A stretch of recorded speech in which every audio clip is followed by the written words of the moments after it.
ba ikuela gore dikantoro tsa lefapha la ditiro mo Atteridgeville di bulwe ka bonako. Seno ka batho ba tlhokang ditirelo ba ne ba busediwa gae go tloga beke e fetileng. Seno se latela khothoso ya kantoro mo go thapilweng dikhomphiuthara le mafaratlhatlha a mangwe.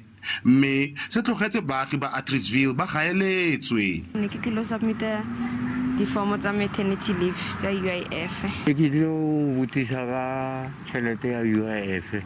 Ka re ke tsoile ke ya bo motšhineng kwa le ke kry-ile le gore aowa tšhelete a e teng. Ba rile the best way gore ke ye ko toropong go nyaka thuso because mooki a ba bereki a ba sa bereka until further notice.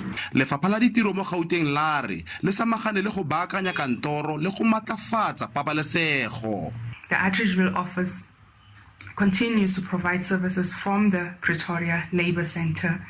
The intention, though, is to resume services as soon as possible. Currently, the department is attending to repairs. Sepolesa ga se ise se tshware babelaelwa mme sare se batlise khothoso ya kgwebo. Ba ile ba tsena mo moageng o mme ba tshosetsa ba lebeledi ka dithunya morago ba utswa dikhomphiutha, di-TV le di-microwave pele ga ba ka tshaba.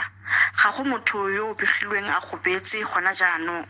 Lefapha le ikwetse go baagi go dirisa dikantoro tsa bona kwa Pretoria kapa go dirisa website ya lefapha go ka bona ditirelo. Offense Stimo, SABC News, Atteridgeville.